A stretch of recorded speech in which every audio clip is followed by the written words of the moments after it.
Hi friends, welcome to competitive cracker. ഞാൻ ആശാ ബിനീഷ്.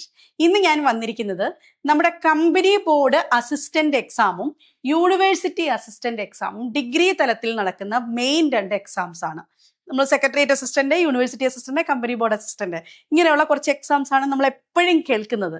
ഈ company board assistant exam ഇപ്പോൾ already വിളിച്ചു.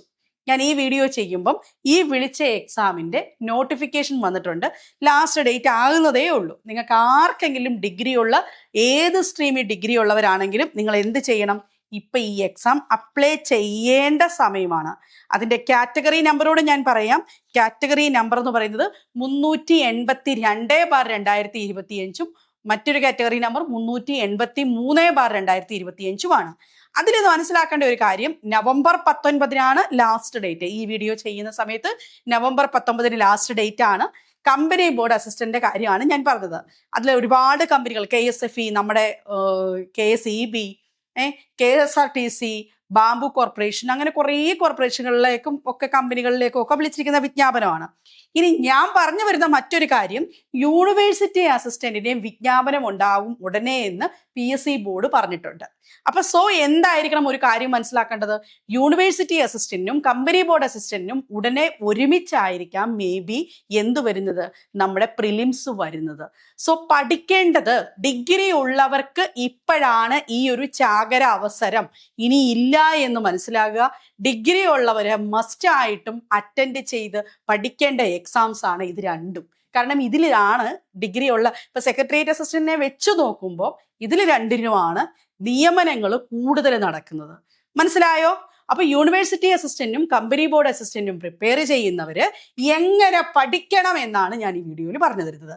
നോക്കിക്കോളൂ മക്കളെ, ഇതിന് ഒരു പ്രിലിംസ് എക്സാംസ് ഉണ്ട്, മെയിൻസ് എക്സാം ഉണ്ട്. എല്ലാവർക്കും അതറിയാം അല്ലേ? അപ്പൊ പ്രിലിംസിന് ഒരു സിലബസ് തന്നിട്ടുണ്ട്. സിലബസ് നോക്കിക്കേ. History, geography, economics, civics, Indian constitution, arts and literature, basics of computer, science and technology.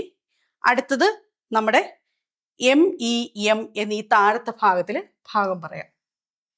MEM. Okay, ഇതാണ് പ്രിലിംസിന്റെ മാർക്ക് ഡിസ്ട്രിബ്യൂഷൻ എന്ന് പറയുന്നത്. അപ്പൊ ഈ പ്രിലിംസിന്റെ മാർക്ക് ഡിസ്ട്രിബ്യൂഷൻ, ഇവിടെ ഹിസ്റ്ററി 10 മാർക്കാണ് പ്രിലിംസിന് വന്നത് എങ്കിൽ മെയിൻസിൽ പ്രിലിംസിന്റെ മാർക്ക് എത്രയായിരിക്കും? 5 മാർക്കായിരിക്കും. എല്ലാ സബ്ജക്റ്റോടെ വേണം എന്നില്ല കേട്ടോ. ഹോട്ട് ടോപ്പിക്സ് വെച്ച് പഠിക്കേണ്ടത് എങ്ങനെയെന്ന് പറയാം. മെയിൻസിൽ 5 മാർക്കായിരിക്കും. ജോഗ്രഫിക്ക് ഇവിടെയും 5 അവിടെയും 5 മാർക്ക് തന്നെയാണ്. 5 മാർക്ക് തന്നെയാണ്. ഓക്കെ, ഇനിയും അടുത്തത് എന്താണ്? എക്കണോമിക്സ് ഇവിടെയും 5 അവിടെയും 5 തന്നെയാണ്. മനസ്സിലായോ? അടുത്തത് ഇന്ത്യൻ കോൺസ്റ്റിറ്റ്യൂഷൻ ഇവിടെയും 5 അവിടെയും മെയിൻസിലും 5 തന്നെയാണ്. മനസ്സിലായോ? സിവിക്സിന്, ഇന്ത്യൻ കോൺസ്റ്റിറ്റ്യൂഷനല്ല, സിവിക്സിനാണ് ഇവിടെയും 5 അവിടെയും 5. ഓക്കെ കേട്ടോ, ഇവിടെയും 5 അവിടെയും 5. അപ്പം സിവിക്സ് ഞാൻ എടുത്തിട്ടില്ല. കോൺസ്റ്റിറ്റ്യൂഷൻ അവിടെയും 5 ഇവിടെയും 5. ഓക്കെ, ഇനിയും ആർട്സ് ആൻഡ് ലിറ്ററേച്ചർ ഇവിടെ വെയിറ്റേജ് കൂടി 10 മാർക്കിലേക്ക് എത്തി. ഇവിടെ എത്രയിലേക്ക് എത്തി? 5 മാർക്കിലേക്ക് എത്തി. അപ്പൊ നോക്കിയേ, 10 മാർക്ക് ഡിസ്ട്രിബ്യൂഷൻ ഇവിടെയും ഉണ്ട്, ഇവിടെയും ഉണ്ട്. ഓക്കെ, പിന്നെ ഇവിടെ കിടക്കുന്ന മാർക്ക് നോക്കിക്കേ. 20, 20, 10 MEM-നാണ് മാർക്ക് കൂടുതൽ വന്നിട്ടുള്ളത് അല്ലേ? MEM-നാണ് മാർക്ക് കൂടുതലുള്ളത്. ഇതാണ് നമ്മുടെ കേരള PSCയുടെ ഒരു എക്സാമിന് നമ്മൾ ഫോക്കസ് ചെയ്ത് പഠിക്കേണ്ടത് എങ്ങനെയാണ് എന്നുള്ളതാണ് ഞാൻ ഇതിനെ പറഞ്ഞുതരാൻ പോകുന്നത്. നിങ്ങൾക്ക് പ്രിലിംസിന്റെ സിലബസ് മനസ്സിലായല്ലോ. ഇനി നോക്കിക്കേ, ഞാൻ ആദ്യത്തെ പരിഗണന എപ്പോഴും, ഞാൻ കോച്ചിങ് സെന്റർ ഞങ്ങൾ സ്റ്റാർട്ട് ചെയ്ത സമയം തൊട്ട് നമ്മൾ കൊടുക്കുന്നത് എപ്പോഴും MEM തന്നെയാണ്. അതായത് മാത്സ്, ഇംഗ്ലീഷ്, മലയാളം പഠിച്ച ഒരു ഉദ്യോഗാർത്ഥി. അപ്പൊ നിങ്ങൾക്ക് ഏറ്റവും ഗുണമുള്ളതെന്ന് വെച്ച് കഴിഞ്ഞാൽ, നിങ്ങൾ നേരത്തെ RRB എക്സാംസ് നോക്കിയിട്ടുണ്ട്, SSC എക്സാംസ് നോക്കിയിട്ടുണ്ട്. അവിടെ നിന്നും നിങ്ങൾ ഈ ഒരു ഫാക്റ്റ് മാത്രം പഠിച്ചെടുത്താൽ പോലും നിങ്ങൾക്ക് ഫസ്റ്റ് സ്റ്റേജിൽ എന്ത് ക്ലിയർ ചെയ്യാൻ പറ്റും? പ്രിലിമിനറി ക്ലിയർ ചെയ്യാൻ പറ്റും. അത് വലിയൊരു കാര്യമാകത്തതേയില്ല. എന്തുകൊണ്ടെന്ന് വെച്ച് കഴിഞ്ഞാൽ, കേരള PSC ഈ അടുത്തിടെ നടത്തിയ ഡിഗ്രി പരീക്ഷയുടെ കട്ട് ഓഫുകൾ ഞാൻ പറഞ്ഞുതരാം. പ്രിലിംസ് എക്സാമിന്റെ സെക്രട്ടേറിയറ്റ് അസിസ്റ്റന്റ് എന്ന് പറയുന്ന എക്സാം, സെക്രട്ടേറിയറ്റ് അസിസ്റ്റന്റ് മാർക്ക് നോക്കിക്കേ, 46.76. 46.76. അടുത്തത് LSGI എന്ന് പറയുന്ന എക്സാം, അതിന്റെ കട്ട് ഓഫ് നോക്കിക്കേ, 49.73. ഓക്കെ. അടുത്തത് SIക്ക് 44.66. അടുത്തത് അസിസ്റ്റന്റ് മാനേജർ കേരള ബാങ്കിന് ചോദിച്ചേക്കുന്നത് 45. അസിസ്റ്റന്റ് മാനേജറിന് ചോദിച്ചേക്കുന്നത് 45.86. നോക്കിക്കേ, ഈ മാർക്കൊക്കെ 50 താഴെയല്ലേ?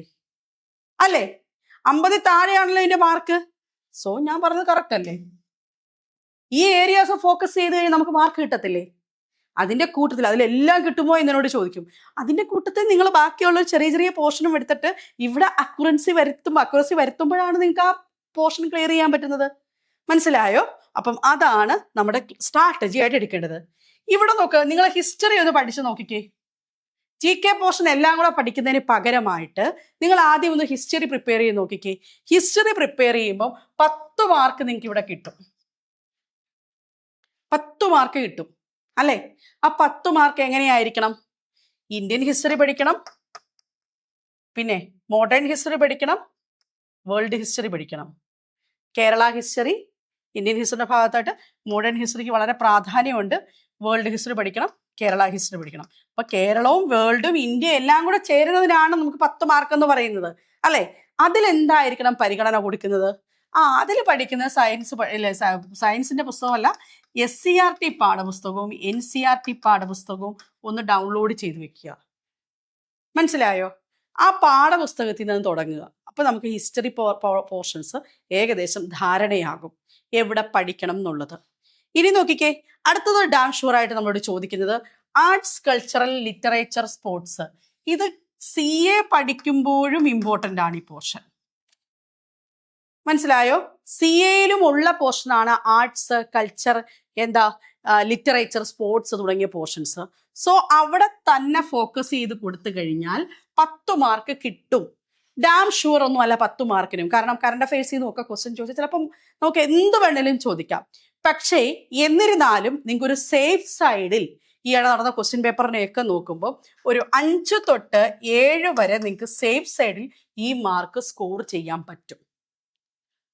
ഒരുവിധം പഠിക്കുന്ന ഉദ്യോഗാർത്ഥിക്ക് 8, 9, 10 ഒക്കെ ഞാൻ പറയുന്നില്ല. പക്ഷെ എന്നിരുന്നാലും പ്രാക്ടീസ് ചെയ്യുകയാണെങ്കിൽ ഈ ഏരിയ കുറച്ച് നിങ്ങൾ പ്രാക്ടീസ് ചെയ്ത് മുന്നോട്ട് കൊണ്ടുവരുവാണെങ്കിലാണ് ഈ ഏരിയാസിൽ നിന്ന് നിങ്ങൾക്ക് കുറച്ചേറെ മാർക്ക് കിട്ടാൻ സാധ്യതയുള്ളത്. അടുത്ത് നോക്കിക്കേ, രണ്ടിലും സെയിം സിലബസ് വന്നേക്കുന്നത് 2 പോർഷൻസ് ആണ്, കോൺസ്റ്റിറ്റ്യൂഷനും എക്കണോമിക്സും. അപ്പം മെയിൻസിലെത്തുമ്പോൾ കളി മാറും. MEM മാത്രം പഠിച്ചാൽ പാസ്സാവത്തില്ല. മെയിൻസിനെ ഫോക്കസ് ചെയ്ത് പഠിക്കുന്ന ഒരു ഉദ്യോഗാർത്ഥി കോൺസ്റ്റിറ്റ്യൂഷനും എക്കണോമിക്സും ഒരു രീതിയിലും ഒഴിവാക്കരുത്. മനസ്സിലായോ? കോൺസ്റ്റിറ്റ്യൂഷൻ നന്നായിട്ട് പഠിക്കുക, എക്കണോമിക്സ് നന്നായിട്ട് പഠിക്കുക. കാരണം ഇത് രണ്ടും നല്ല തറോ ആയിട്ട് പഠിച്ചാലും അത്യാവശ്യം പ്രയാസമായിരിക്കും ക്വസ്റ്റ്യൻ പേപ്പർ എന്ന് പറയുന്നത്. അത്യാവശ്യം ലെവലൊക്കെ ഉള്ള ക്വസ്റ്റ്യൻസ് തന്നെയായിരിക്കും. പക്ഷെ സ്കിപ്പ് ചെയ്യാനും നമുക്ക് പറ്റത്തില്ല. ആ മെയിൻസിലൊക്കെ ഇത് ഒരു ചിലപ്പോൾ ഒരു ഏരിയ നന്നായിട്ട് വരിക. ഓക്കെ, അതുകൊണ്ട് തന്നെ ആദ്യം തൊട്ട് ഒരു ബേസിക് ഫിയർ നമുക്ക് തോന്നാതിരിക്കാൻ വേണ്ടി നമ്മൾ എൻ്റർ ചെയ്യുമ്പം പരീക്ഷാ ഹാളിൽ ഫിയർ ഇല്ലാതിരിക്കാനായിട്ട് എക്കണോമിക്സും കോൺസ്റ്റിറ്റ്യൂഷനും നന്നായി പഠിക്കുന്നത് ഉദ്യോഗാർത്ഥിക്ക് ഹെൽപ്പ് ചെയ്യും. ഇപ്പൊ കോൺസ്റ്റിറ്റ്യൂഷന്റെ ക്ലാസ്സുകൾ ഞങ്ങൾക്ക് വേണ്ടി എടുക്കുന്നത് നമ്മുടെ വിനീത് സാറാണ്.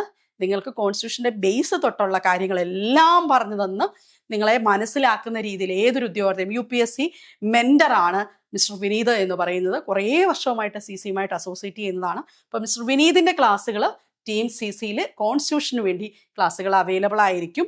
അതോടൊപ്പം തന്നെ അഖിൽ സാറും അപർണ മിസ്സും കോൺസ്റ്റിറ്റ്യൂഷന്റെ ക്ലാസ്സുകളുമായിട്ട് നിങ്ങളെ സപ്പോർട്ട് ചെയ്യാനായിട്ടുണ്ടായിരിക്കും. അപ്പം മാറുന്ന ട്രെൻഡുകളെ ഒക്കെ മനസ്സിലാക്കി അനുശ്രീ മിസ്സൊക്കെ ഉണ്ടാകും. അപ്പോൾ മാറുന്ന ട്രെൻഡുകളൊക്കെ മനസ്സിലാക്കി നല്ല രീതിയിൽ എക്കണോമിക്സ് പറഞ്ഞു തരാനായിട്ട് ഈ അധ്യാപകരും നിങ്ങളോടൊപ്പം ഉണ്ടാവും. ഇവരൊക്കെ നെറ്റ് ഹോൾഡേഴ്സ് ആണ്. എക്കണോമിക്സ് എന്ന് പറയുന്ന സബ്ജക്റ്റിൽ സ്പെഷ്യലൈസ് ചെയ്തിട്ടുള്ള അധ്യാപകരാണ്. സോ അവർക്ക് നിങ്ങളെ എന്ത് ചെയ്യാൻ പറ്റും? എക്കണോമിക്സിൻ്റെ ബേസിക് ടേംസ് തൊട്ട് പറഞ്ഞ് മനസ്സിലാക്കി നിങ്ങളെ ഹെൽപ്പ് ചെയ്യാൻ സാധിക്കും. സോ ഡെഫിനറ്റ്ലി നിങ്ങൾക്ക് CC ആപ്പിലൂടെ തന്നെ പഠിക്കാം. CC ആപ്പിൽ ഈ വക എല്ലാ ഫെസിലിറ്റീസും അവൈലബിൾ ആണ്. ദെൻ ഏറ്റവും പ്രത്യേകത MEMന് മാർക്ക് കിട്ടുക എന്നുള്ളതാണ് അല്ലെ. Maths, English, Malayalam. അതിൽ ഇംഗ്ലീഷ് കുറേ പേടിയുള്ള ഒരുപാട് പേരുണ്ട്. പേടിക്കേണ്ട, ശ്രീകല മാമിൻ്റെ ഫുൾ ക്ലാസ്സുകളും CC ആപ്പിലൂടെ അവൈലബിൾ ആണ്. ലൈവ് ക്ലാസ്സുകളിലും ശ്രീകല മിസ് തന്നെയായിരിക്കും ക്ലാസ്സുകൾ എടുക്കുന്നത്. സപ്പോർട്ടുമായിട്ട് നമ്മുടെ ചാന്ദിനി മിസ്സും ആൽഫിൻ സാറും ഒക്കെ ഉണ്ടാകും.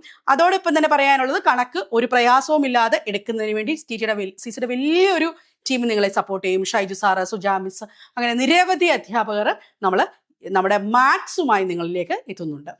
സോ ഇതാണ് പഠിക്കേണ്ട ഫോക്കസ് ഏരിയ എന്ന് മനസ്സിലായി. അപ്പൊ company board assistant, university assistant prepare ചെയ്യുന്നവർക്ക് തീർച്ചയായിട്ടും പഠിച്ചു തുടങ്ങാം. ഫ്രീ ഗ്രൂപ്പ് ഞാൻ താഴെ പിൻ ചെയ്തിരിക്കുന്നു. അപ്പോൾ പഠിക്കാൻ ആഗ്രഹമുള്ളവർക്ക് എല്ലാവർക്കും ഇപ്പോൾ തന്നെ ക്ലാസ്സുകളിലേക്ക് ജോയിൻ ചെയ്യാം. പുതിയ വീഡിയോസുമായിട്ട് വീണ്ടും കാണാം. Thank you so much.